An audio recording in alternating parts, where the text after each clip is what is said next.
number, this is how many animals will be murdered in the time it takes for me to finish my speech tonight. This number represents mother pigs and their piglets, dairy cows and their calves, chickens, little baby chicks, lambs, turkeys, and marine life. Tortured en masse, terrified and suffering, executed for trivial products.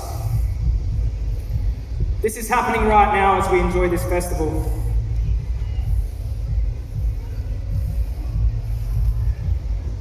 Before I start, I'd like us all please to have a moment of silence in honour of the victims of the largest atrocity in human history.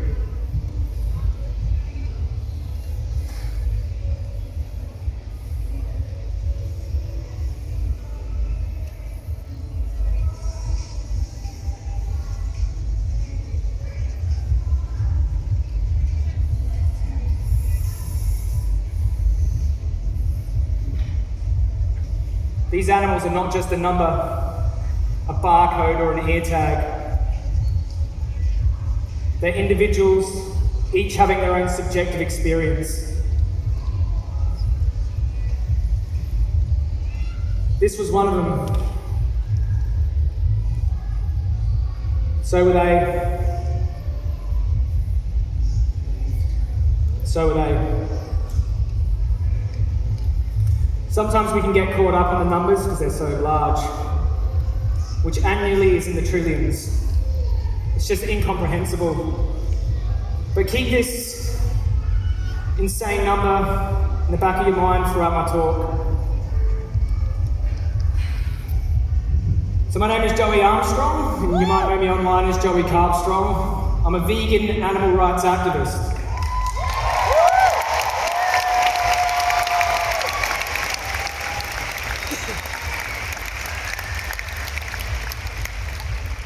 I'm also a reformed gang member and recovered addict.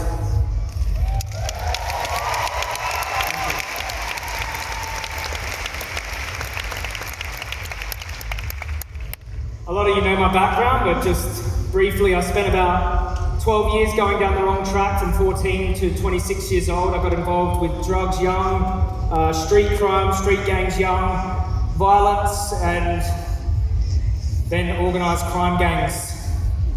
At about 26 years old, I landed myself in prison for carrying a loaded firearm. In prison, that was the longest I'd been sober for 12 years of my life. You start seeing things a lot differently when you're in a prison cell and you go out to the yard and there's nothing but gang members. Started seeing my life with from a bird's eye perspective. I started actually thinking about my future, which you don't do when you're on drugs and in gangs. You only think about the next moment. I had an epiphany in prison. I didn't want to stay there, I didn't want to stay in the gangs, it wasn't for me. There I am, my first day out, that's my brother, love my brother.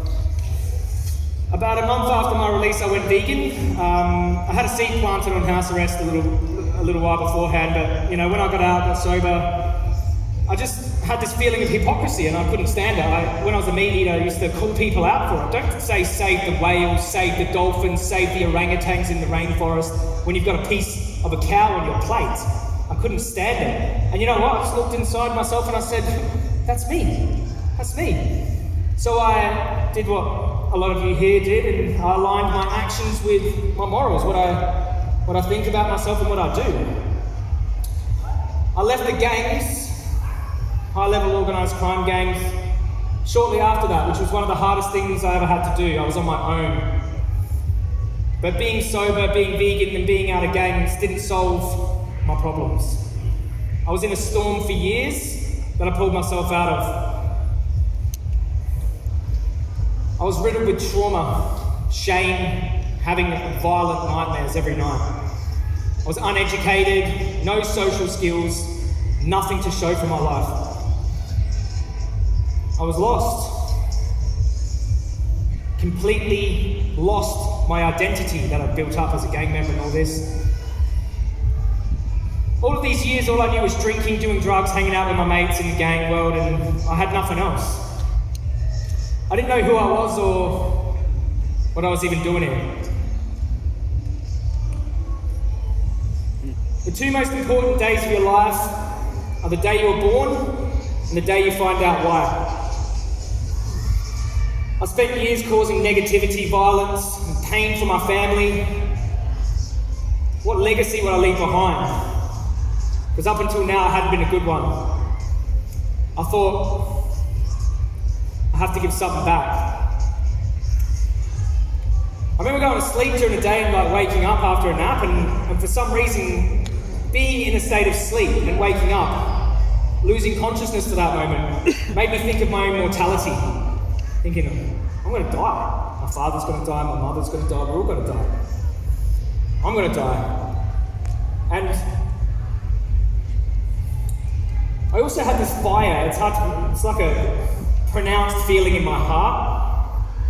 It's like a calling burning inside my chest. The fire inside my heart. If anyone else has that fire, never deny yourself the chance to spread it, because that's your purpose and it's calling out to you. At this point, I didn't know what I wanted to do or how it would come about. I was going to help misled youth, I was going to help recovering addicts, people who wanted to leave gang world, something like this. I didn't know what it would be, but I thought it would be helping human beings. But in my sober mind state, when I first really actually saw what was going on to the animals, I thought, why isn't everyone screaming this from the rooftops? And mate, when I said I was so angry, I was angry when I saw it. My inner protector came out, because I thought these fragile little birds, these innocent pigs, they're so vulnerable. And I thought, who's going to defend them? In the gang world, right, you see there's violence that happens. I've committed violence in the gang world. It's usually retaliation. It's usually, done to people that are in the world too, and it's something you perceived as wrong or defense or tit for tat, something like this. But the animals had done nothing wrong to no one. They definitely didn't deserve what was happening to them. So after a life of crime and drugs, I finally found my way to give back. I had that fire in my heart, and all I knew was that I needed to spread it. And I would do that by helping the animals. I found my why. People often, I get this question a lot, and people say, well, what can I do, Joey? What can I do? How can I be an activist? Things like this. The more important question is, why should you do it? You don't need to know how, you need to know why. And through the why, the how will come about. The why leads you to the how. And as Martin Luther King Jr. said, you don't need to see the whole staircase, you just need to take the first step. This is my first, so my how turned out to be social media, but that just comes to me knowing my why. This is my first video, 2015. I'm a lot different now. If you look at it, it's actually pretty funny. Filmed on a crappy little iPhone 5. No public speaking skills. I was very anxious to put myself out there. I remember the gangs and crime I come from was serious, so I created an alias, Joey Carbstrong. My last name is quite well known in the gang world, so I want to keep my identity under wraps in case my past come crawling back to find me. But I didn't let that hold me back. The reason I'm telling you this is because I want you to know that no matter your circumstance, if your why is strong enough, any one of you out there can be an activist too.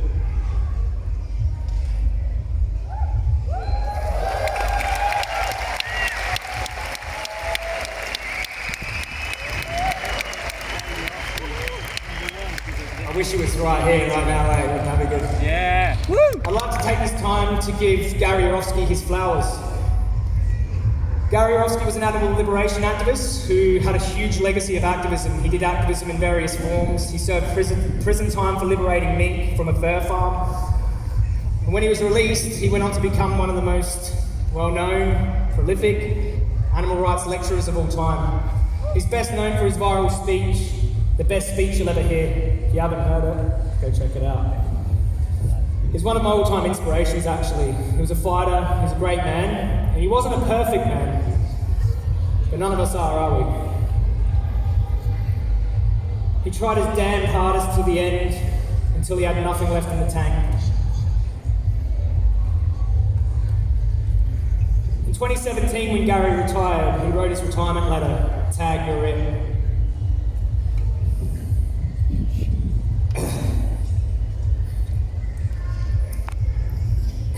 I'm going to try to read it without getting all teary, because this really stuck with me, and I honestly believe this is one of the driving forces of why I stepped it up a notch. So this is the last paragraph of his retirement speech. He says, "A huge, massive shout out to those who fight for animal liberation only, and have always used my activism as a tool to further the cause. Because it's now your job to find people who are thirsting for knowledge, who aren't comfortably numb with all the cruelty, and edify them. If everyone did their part and converted 10, 100, 1,000 or more, a vegan world would be in reach. Just speak for the animals like you would want to be spoken for if it was you in their position. And always follow your heart when it comes to activism. Stop thinking of ideas when you can put those ideas into action. And please stop having meetings and conferences, because you'll only end up discussing those meetings at the next conference before scheduling another conference to debate, discuss the previous meetings, before having another discussion to debate the meetings scheduled for the next conference, and so on." Just talking, don't talk, do. Yes!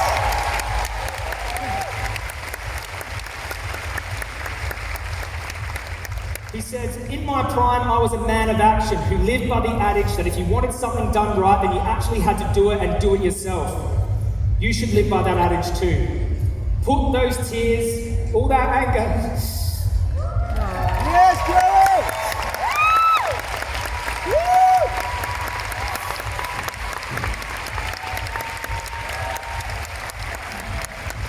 Hello, Joey! Put those tears, all that anger, and all that knowledge into action.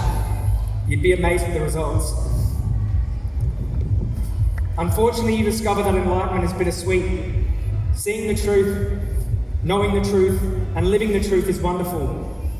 But realizing how evil our family, friends, and species are is maddening. Just keep open the eyes of as many people as you can for as long as you can, so one day you too can say, "Tag, you're in," to a bunch of people you've influenced.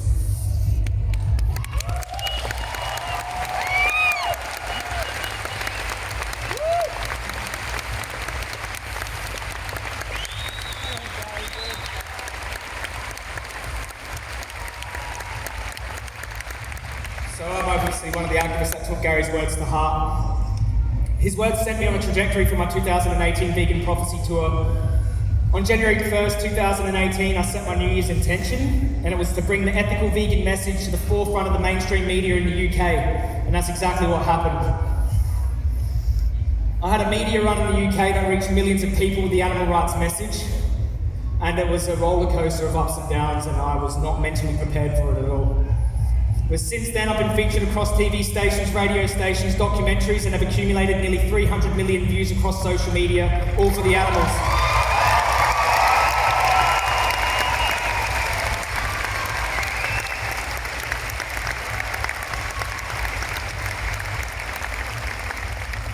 All of this happened simply because I took Gary's words back then and decided to take action.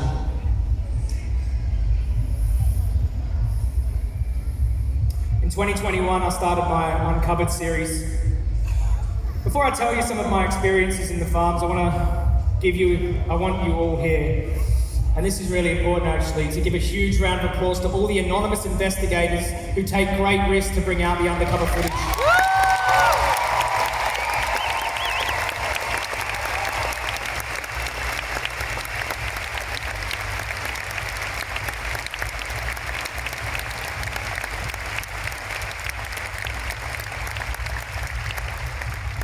They're anonymous. You won't know who they are. They don't do this for praise. They are selfless individuals, and they are absolute heroes in my eyes, and they know who they are. So what's it like inside these hellholes? When you arrived unannounced, that's when you see the real truth, isn't it? Not when you see some commercial where they clean up all the mess. When you open the door, you get hit with the smell, pungent stench of rotten corpses and putrefying feces. The sounds of disturbed animals murmuring and agitated, cobwebs, metal bars, slats on the floor, dust and dirt everywhere. The videos you see online do not do it justice. These places are truly hell on earth. Those poor animals have to live there. They live like this. And I get to go home after I'm done filming there. This little piglet here, this little piglet is just one of many that you'll find on the floor of factory farms inside farrowing crates, gasping for air. The moment they are born, they're born into a prison, suffering. They'll only live for a few hours, but that few hours will be pure suffering. I held this little piglet in my hands and like a little kitten. You have a feeling of helplessness. And you think, like, what can I do to help them? Like, I almost felt like I just want to close their little nose and mouth and help them stop breathing. You have a feeling of helplessness, and then you look around and then that's not the only one. There's dead piglets, dying piglets all across the floor. No one there to help them. And then you realise this is happening all over the world. And this is just one story, one piglet, from one farm in one country in the world. How many more suffer in silence all over the world and you never get to hear their stories?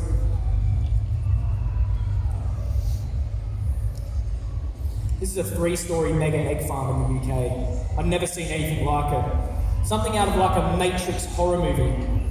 Massive big fans in the front, 3 rows, stairs inside.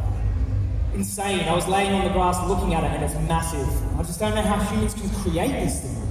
When you walk inside, just the birds are going crazy, they're going insane. There's tens of thousands of birds in there, and you just look into their eyes and they're scattered. It's like an insane asylum. It really is. There's no other way to explain it. I was so disturbed after I walked out of that place. I had no idea it was going to be like this. Chicken farms. You can't call them farms, can you? You walk through massive sheds, 50,000 birds in the shed. It's like a sea of birds. And as you walk through, you'll see many little fragile birds like this, 4 or 5 weeks old, collapsing under the weight of their overgrown bodies, broken legs. Some of them are slowly dying on their faces. Everywhere you look, every few meters you walk, there is more.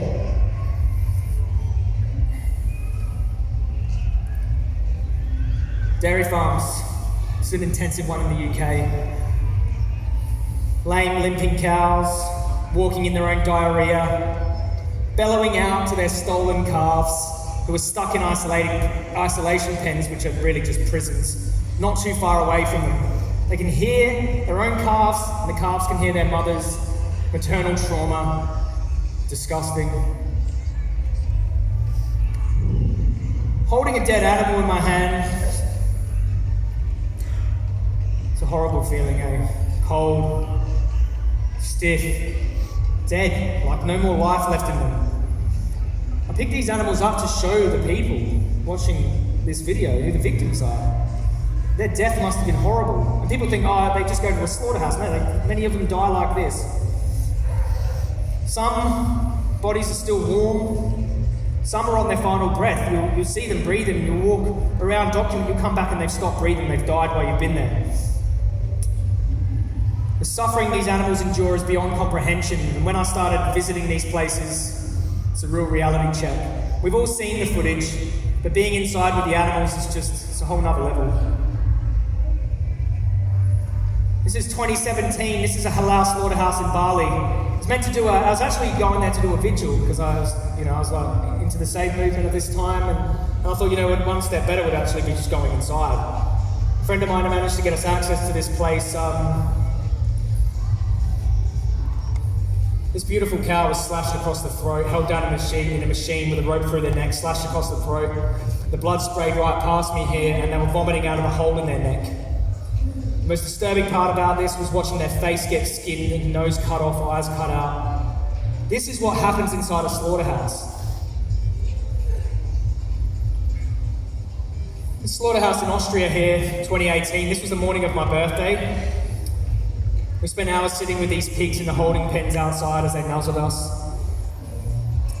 When inside, those same pigs were stunned and dismembered. One of the most disturbing parts was watching one of the pigs that we were just interacting with get drop sawed down the centre of their body, and I could see inside one of their heads. It was one of the most, at that time, one of the most traumatic things I've ever seen. Now, I'm not saying I'm the victim here. This is what these places are like. They're horrifying, like, torture dungeons, and they're just sickening places. And people will talk about these humane places. I don't know, who saw this video here? Anyone see this? Yeah. This is a local slaughterhouse. They only slaughter the animals from local farmers and smallholders, you know. Owned by this grandma. With the help of my investigators, we left cameras inside there. Now, what I found searching through the footage were terrified cows struggling so hard to escape that knockbox that they ripped their own horns off. The guy, this bastard here, who's got this cow by the nose, just grabbed this cow by the nose, swearing at this cow, shot them in the head, cut the cow's throat, and while the cow was still moving, decapitated this cow, threw the cow's head across the slaughterhouse floor. Family-run, humane, local slaughterhouse. I actually went back to talk to that grandma. She didn't know that I had the footage in my pocket. So I went back and go, oh yeah, what goes on here? She assured me everything inside was all humane. All lies. All of these experiences, bearing witness, helped me to understand the suffering and brutality animals endure in a much more visceral way. These experiences helped me be a stronger voice for the animals.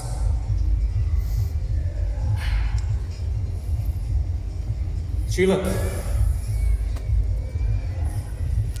So in May this year, we exposed one of the most notorious gas chambers in the UK, this Pilgrim's Pride in Manchester, formerly known as Tulip Meats.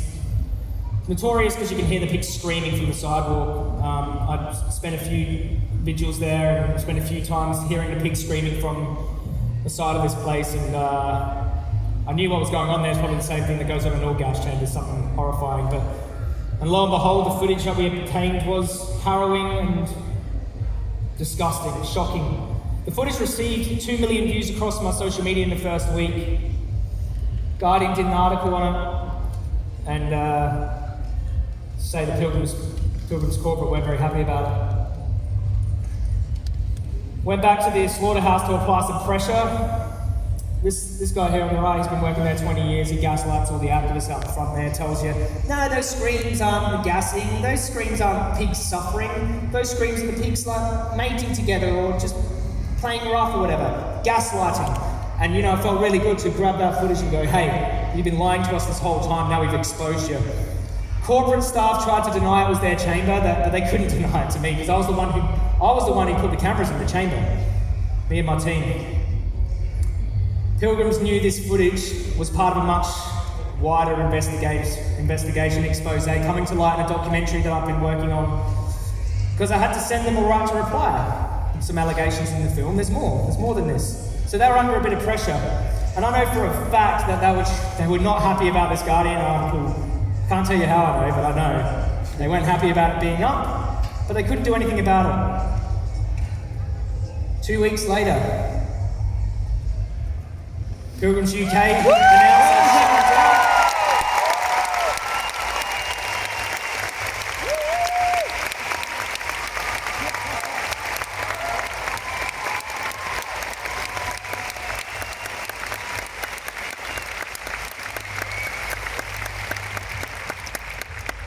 the slaughterhouse has been operating for 30 years. 2 months later, they killed their last pig there. They actually did it. The closure is no coincidence. They would never admit that it was the work of activists. We pushed them, they fell over. Never underestimate the power of exposés and pressure.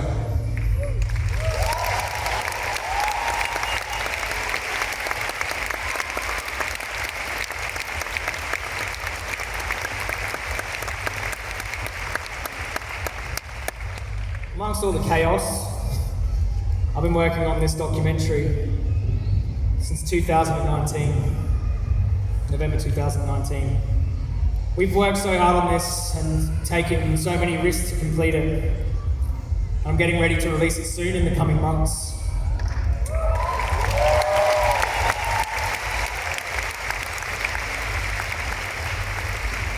This is the biggest thing I've ever released, and but to be honest, it won't have the effect it needs without your support, so I need your help to promote this film. I can't do it without you all. What is activism? Let's read the definition, shall we?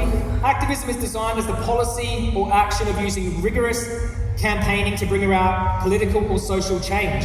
Activism comes in many forms. Anyone can do whatever form of activism their heart tells them to. The goal of this speech is not to tell you what kind of activism to do.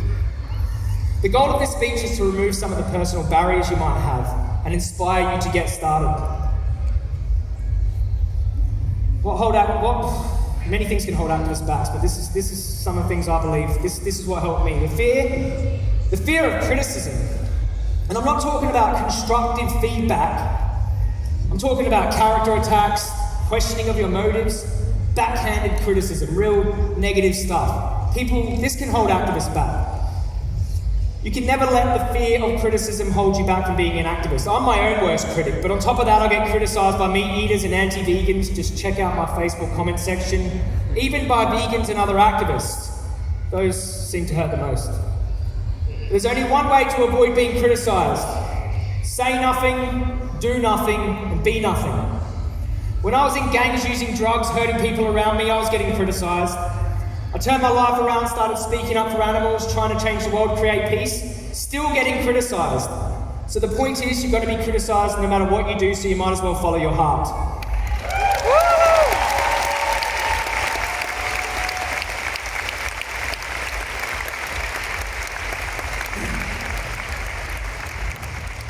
I want you to do a little imagination in your mind and pretend that says courage. It's not supposed to say E. I don't have an infatuation with E's. There's an E in my name. It says courage. See that person taking a little leap of faith there? To be an activist, you do have to have courage. But courage is not the absence of fear. Courage is having fear, feeling the fear, but doing it anyway.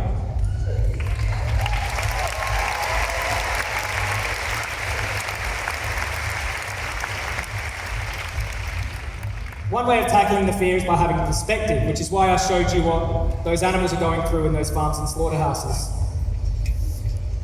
I want to tell you a story about I think it was about my third street interview. I was one of the first people to do vegan street interviews online back in 2015. I started that, and I had incredible social anxiety, right? And people might think, oh, street interview, who cares, dude? Like, what are you talking about? There's heaps of more crazy forms of act. For me, it was a big deal. Come out of gangs, had social anxiety. I only socialised when I was drunk or on drugs. I was by myself and I was like, you know what, like, these questions are pretty hectic. They were like about dairy, and I was like, I'm going to turn back. And then I thought, it came to me, I'm like, who are you doing this for? Are you doing this for yourself? Or are you doing this for those dairy cows who'll be raped their entire life, have their calves stolen, and be murdered inside a slaughterhouse? Perspective. So I went and did it. If I'd turned back that night, I would have set a precedent, wouldn't I? I would never have gotten this far, and I would have made no impact whatsoever.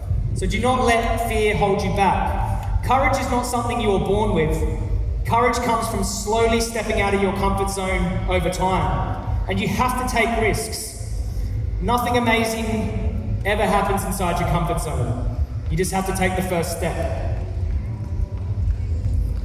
Best activism advice in the world. This is the best activism advice I got for you. It's like simple. I didn't come up with this, but I'll use it because I think it's it's just on point. Start where you are, use what you have, do what you can, and don't give a damn what anyone thinks about it.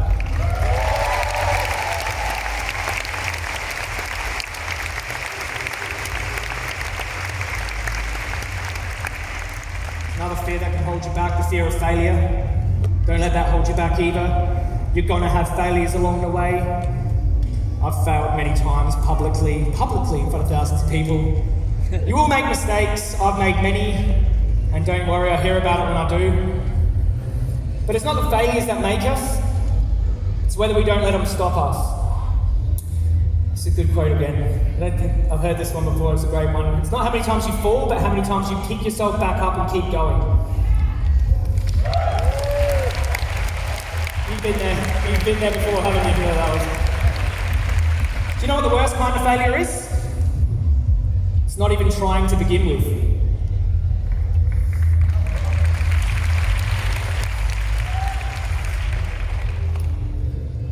I'm going to be honest with you, like I'm a human being, and these days I feel like giving up at least once a week minimum. Being an activist is not the easiest thing in the world, and the longer you're active, the harder it gets. It gets you down more. It's like still the same thing. You know, it's like, I say this a lot, in nearly every speech I do, but in the words of my late father, no matter how hard it gets, never give up. When I'm going through hard times as an activist, I just remind myself of how hard it must be to be born a pig on this earth, or to be that little piglet suffering to death on the cold floor with no one to help them. I think of what they're enduring. The animals don't have the luxury to give up. The animals cannot help themselves, and they need all of you to stay strong and keep fighting.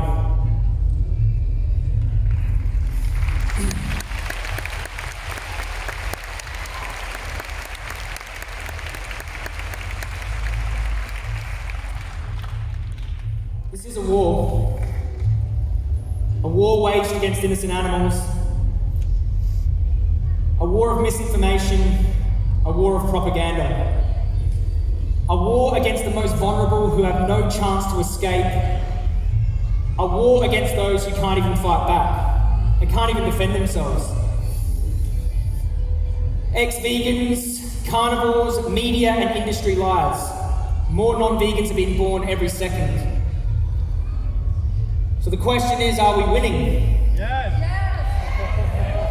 In the golden years 2018, I would have sure felt like we were winning. Yeah, I was like, we can change the world, and I was just like so amped. But now, I don't really know anymore. And I don't say this to dishearten you. I'm saying this to motivate you. Do not get complacent. Do not. If we think of the truth like a light, let's put this one on. Think of the truth like a light, right? It only takes a tiny pinprick of light to brighten a room full of darkness. We have the truth about these disgusting, vile industries, and there's nothing more powerful than that. We just need all of you to get the truth out there.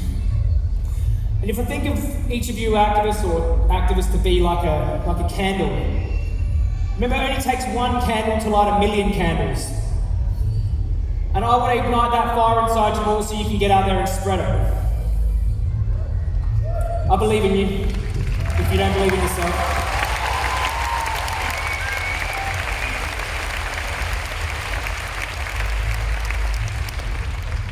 I think about this all the time. Look, just a bit of a break for a second. I'm doing this speech because these are the things that I think about. This is not what I think, this is what I need to hear, and that's why I wanted to share this kind of speech with you. Life is fleeting. What if I told you that tonight was your last night on earth? Would you be happy with what you've achieved? Would you have tried a little harder if you had another chance? Would you have let go of the fear that people might judge you? Would you have stepped outside your comfort zone just a little bit more? Every single day of my life, I confront my own mortality. I'm going to die. Every single one of us here are going to die. After this life, we're never coming back for eternity, not that we know. What legacy will you leave behind? The realization of my own mortality is what motivated me at the start, along with the plight of the animals, and my impending death is what still motivates me to this day. 90 million animals, 90 million feeling, sensitive, sentient beings slaughtered against their will in a time that's taken you to hear this speech. What are you going to do to reduce this number in our lifetime? No one individual can do everything, but everyone here can do something.